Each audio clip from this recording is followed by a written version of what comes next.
शुरू करने से पहले एक बार अगर आप मेरी बातें ध्यान से सुनेंगे तो मैं आपको इस लड़ाई के मैदान में खड़ा करा सकता हूँ। इतना जोश है मेरे पास। आपके पास है? है जोश?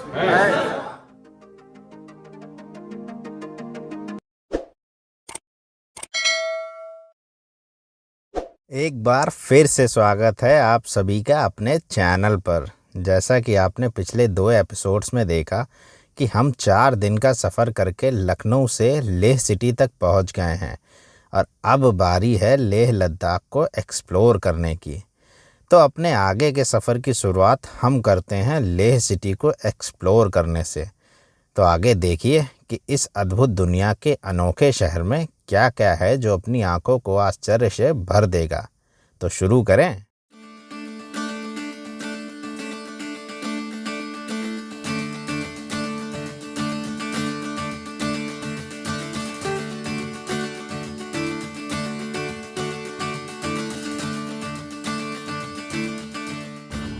तो गाइस अभी हम हैं कुपुक्स व्यू पॉइंट पर, जो कि NH1 के साइड में ही है।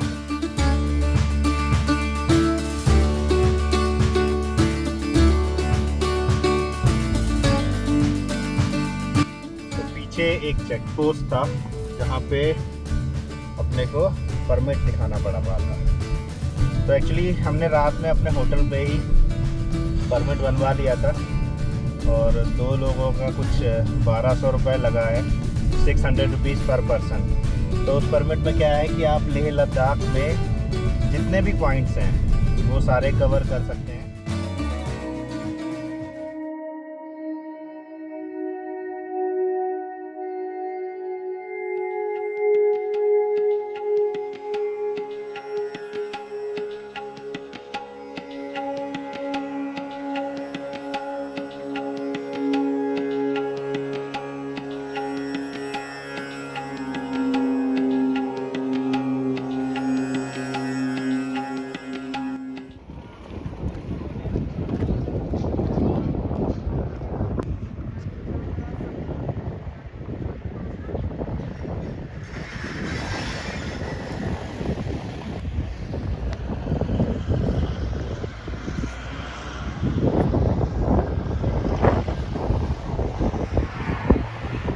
गुरुद्वारा श्री पत्थर साहिब के साथ में ही एक ये मैगी पॉइंट है जहाँ पे अपन ने ऑर्डर दिया है मैगी और समोसे, मतलब समोसे। वैसे इस पूरे जर्नी में मुझे लगता है यहीं जाके समोसे मिले, अदरवाइज़ कहीं समोसे नहीं मिले थे। अब भाई साहब आगे मौसम देखिए, एकदम कातिल मौसम हो गया है, कातिल मौसम।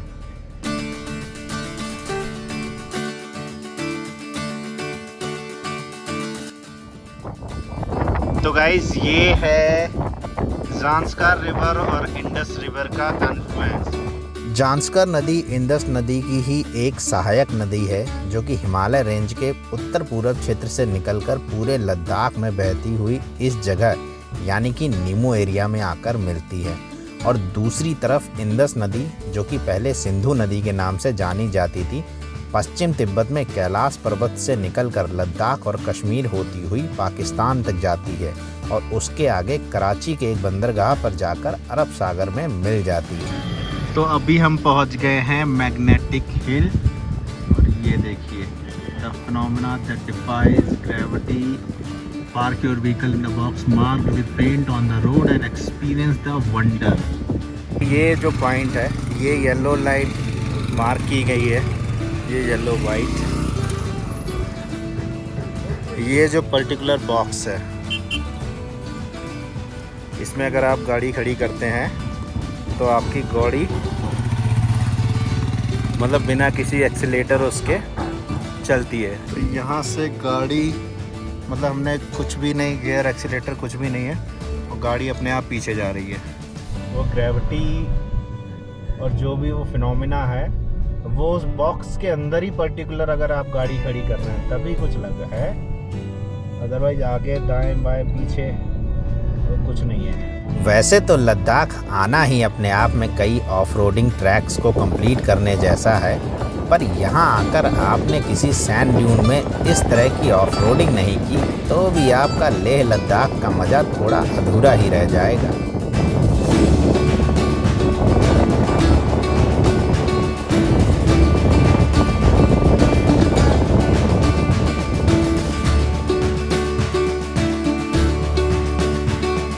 इन रोड्स की हालत तो ऐसी है कि एक्सीलेटर पे पैर रखे बिना ही गाड़ी 80 की स्पीड पे आ रही है। एक्चुअली हम एक डाउन स्लोप पे हैं और गाड़ी अभी है अपनी 5th गियर में।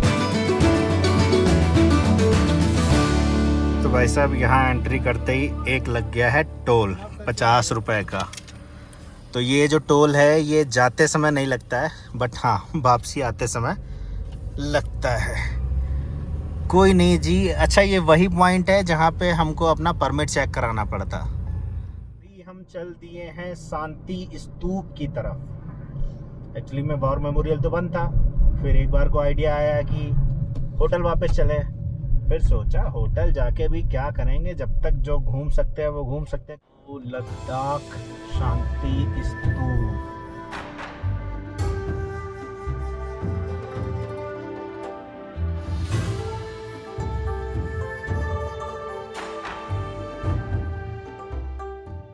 तो देखिए यहाँ ऊंचाई से नज़ारे लेह के आती है। ये भाई साहब पहाड़ों पे पता नहीं कैसे लिखा है, किसी को आइडिया हो तो बताइएगा कमेंट बॉक्स में। तो यहाँ पर आपको 30 रुपीज़ का एक टोकन लेना पड़ेगा और ये रहा शांति स्तूप का टोकन।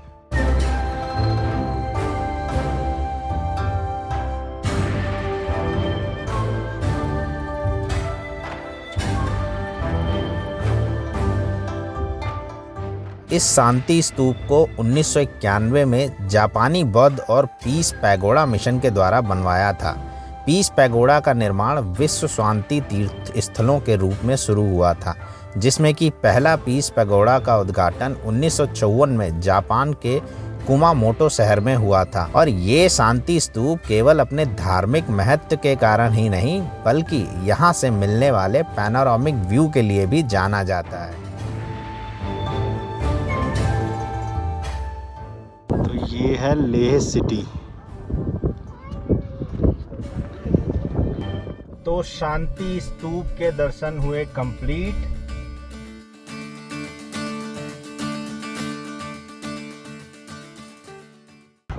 तो अभी हम पहुंच गए हैं हॉल ऑफ फेम। तो यहाँ पर सबसे पहले टिकट काउंटर पे टिकट लिया जाएगा। एडल्ट्स का टिकट 225।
ये जो वेपन जो आप देख रहे थे सारे वेपन कैप्चर्ड है, क्योंकि हमने 1947 से लेकर 1999 तक जितने भी वेपन कैप्चर किए थे, कुछ वेपन यहाँ पर डिस्प्ले करके रखे हुए हैं। ये जो प्लेन एरिया जो आप देख रहे हैं, ये हमारा JNK और पंजाब का एरिया है, जो कि इस तरफ पड़ता है उधमपुर, ये हो गया पठानकोट और ये बिलासपुर। और ये प्लेन एरिया खत्म होने के बाद ये जो ग्रीन कलर के जो माउंटेन जो आप देख रहे हैं, ये हिमाचल प्रदेश का एरिया और इस तरफ है मनाली। और हिमाचल प्रदेश का एरिया खत्म होने के बाद हाई एल्टीट्यूड माउंटेन शुरू होते हैं, जिसे हम कहते हैं लेह एंड लद्दाख। और इस वक्त हम खड़े हैं लेह में, और लेह में पहुंचने के लिए सिर्फ 2 ही राजमार्ग है, 2 ही रास्ते हैं, जो कि एक मनाली से होते हैं हम लेह में पहुंचते हैं, दूसरा हम श्रीनगर से होते हुए जोजिला पास, द्रास, कारगिल, बटालिक होते हुए लेह में पहुंचते हैं, और तीसरा हम उड़कर पहुंचते हैं। इसमें जो रेड कलर की जो लाइन जा रही है वो है नेशनल हाईवे NH1 और इसी के साथ जो ब्लू कलर की जो लाइन जा रही है वो है इंडस रिवर जो कि चाइना से ऑरिजिनेट होती हुई इंडिया में पहुंचती है और मिल जाती है पीओके में कहलाती है सिंधु रिवर। ग्रीन कलर का जो आप पार्ट देख रहे हैं ये पीओके पाकिस्तान ऑक्यूपाइड कश्मीर जिसे पाकिस्तान वाले कहते हैं आजाद कश्मीर। इसके आगे से जो ग्रीन कलर की जो लाइन जा रही है ये LOC लाइन ऑफ कंट्रोल। 1999 में जो कारगिल जो वॉर हुआ था वही नहीं जगह पे हुआ था, द्रास, कारगिल, बटालिक और तुर्तुक। ये जो सिल्वर कलर का जो आप पार्ट देख रहे हैं ये सियाचिन ग्लेशियर का एरिया जिसकी लास्ट हाइट फीट है 23,000 फीट और यहाँ पर टेम्परेचर पहुँच जाता है -40 से 50 डिग्री सेल्सियस। इसकी लाइन ऑफ एक्चुअल कंट्रोल जो कि पैंगोन चो लेक को 2 हिस्से में डिवाइड कर देती है जिसका 70% पार्ट चाइना में और 30% पार्ट इंडिया में। टोटल 135 किलोमीटर में पूरा लेक फैला हुआ है। LSC के पास जो हमारा लास्ट जो विलेज पड़ता है जहाँ हम जा सकते हैं वो है हालने विलेज और हालने विलेज से होते हुए हालने रिवर वापस इंडस रिवर में मिल जाए। और पीओके के पास जो हमारा लास्ट जो विलेज पड़ता है वह तुर्तुक से 10 किलोमीटर आगे थांग विलेज जो कि हमने 1971 में कैप्चर किया था पाकिस्तान से। आपको बता दो ले जो डिस्ट्रिक्ट है वो area wise second largest district लाता है ऑल ओवर इंडिया में। जो फर्स्ट है वही गुजरात में, किसी को पता है? The first largest district is in Gujarat is Kutch and the third largest district is Rajasthan is Jaisalmer. Thank you and जय हिंद।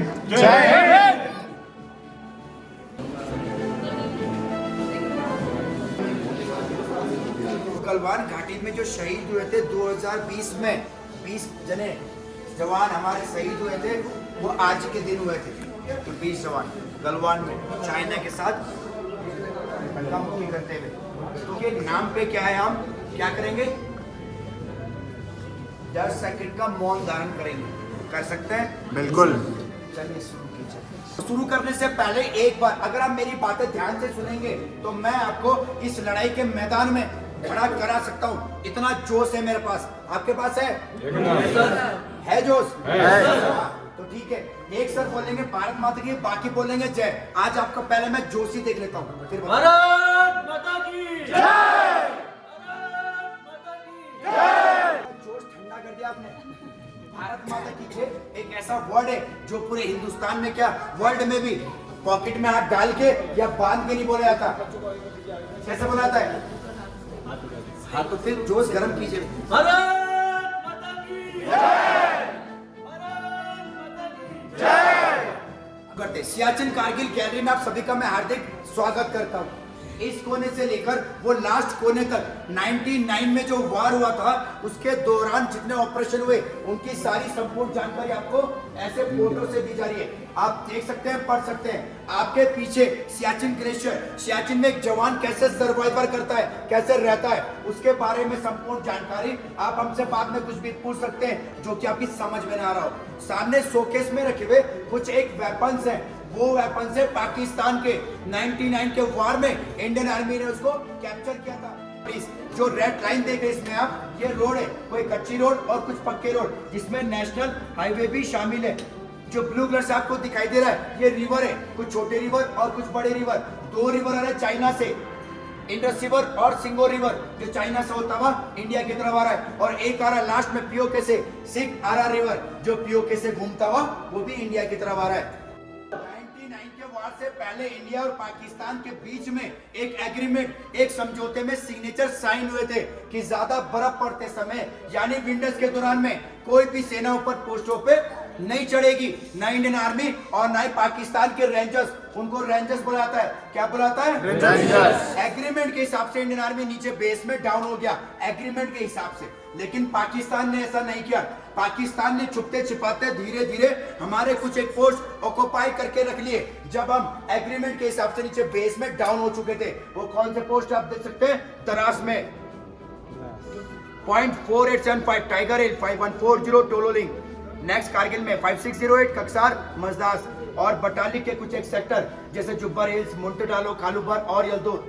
अभी पाकिस्तान ने जितना ऑक्युपाई करना था कर चुका। अभी इंडिया की बारी थी इसको रिकैप्चर करने के लिए, तो उसकी शुरुआत करी गई बटालिक सेक्टर से 2 मई को।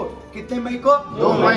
99 की जो शुरुआत हुई थी वार की वो 2 मई से हुई थी, और उसका पहला ऑपरेशन लॉन्च किया गया था मुंटोडालो के पास 15 मई को। पहला ऑपरेशन। ऑपरेशन से पहले 2 मई को कैसे शुरुआत हुई, कैसे हमें पता चला कि पाकिस्तान ने हमारे सारे पोस्ट ऑक्युपाई कर लिए। बटालिक में एक चरवा था जिसे बोलते हैं भेड़ बकरी चराने वाला, लोकल सिविल, जिसका नाम था ताशी नामगिल। क्या था?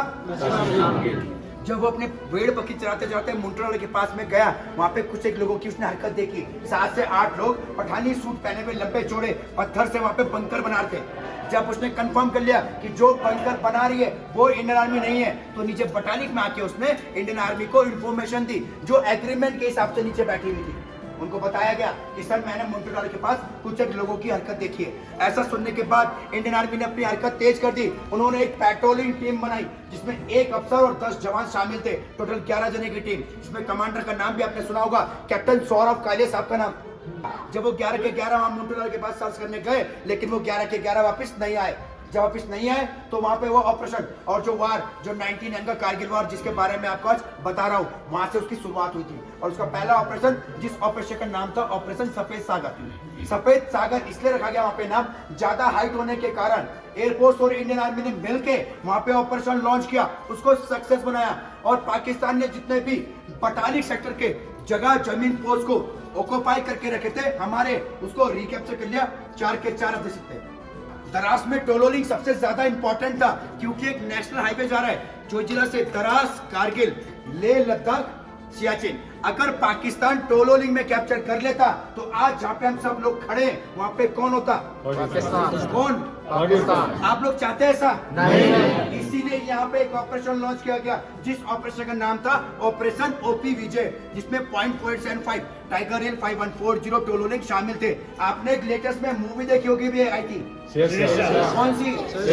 इसमें कैप्टन विक्रम बत्रा साहब भी शामिल हुए थे। उनको एक टास्क मिला हुआ था कि .5140 रिकैप्चर करने का, और उन्होंने किया भी। और करने के बाद अपने सीनियर को एक 4 लाइन का छोटा मैसेज पास किया था। वो क्या था?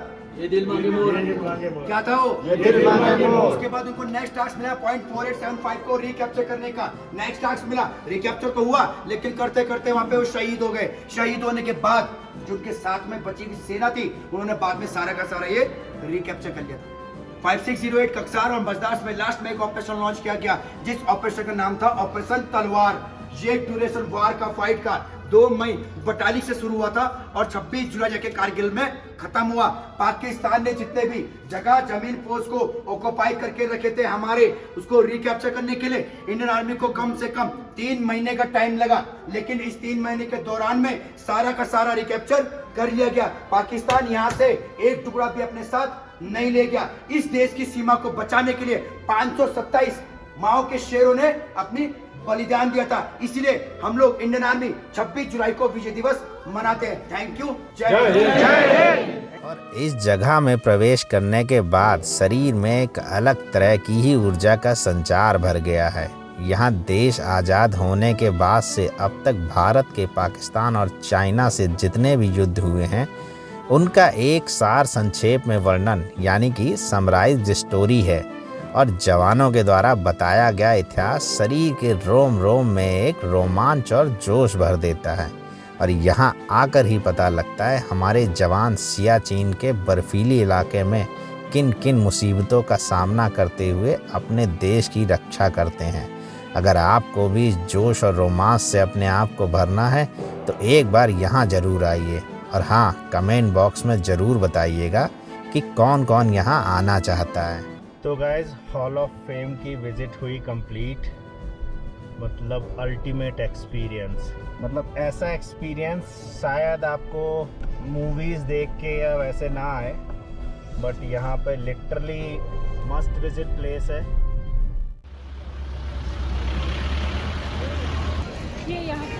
अब हम लोग पहुँच गए हैं लेह की मॉल रोड पर और शुरुआत करी तिब्बतियन रिफ्यूजी मार्केट से, जहाँ पर आपको कई तरह के यूनिक आइटम्स मिल जाते हैं।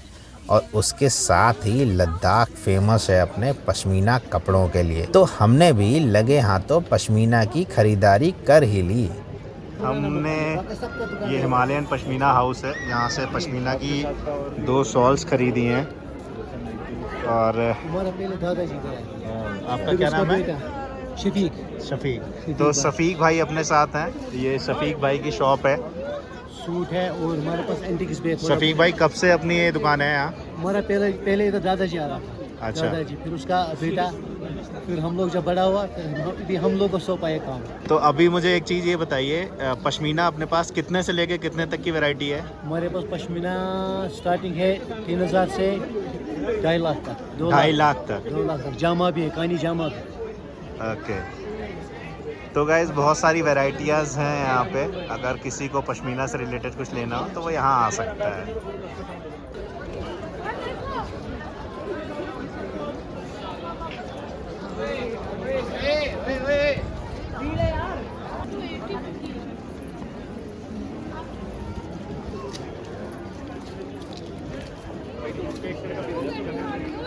तो ये था हमारा लेह सिटी में पहले दिन का एक्सपीरियंस। उम्मीद करता हूँ कि आपको ये वीडियो पसंद आया होगा। तो वीडियो को लाइक ज़रूर करें और चैनल को सब्सक्राइब करके बेल आइकॉन को प्रेस करना बिल्कुल भी ना भूलें। और फिर मिलते हैं आपसे कल एक नए दिन और नए एक्सपीरियंस से रूबरू कराने के लिए। तब तक के लिए हंसते रहिए, मुस्कुराते रहिए, यूं ही खुशियाँ लुटाते रहिए। तो ये है भाई साहब खारदुंगला गोनपा। तो यहाँ पे स्टार्ट हो गया है स्नोफॉल हल्का।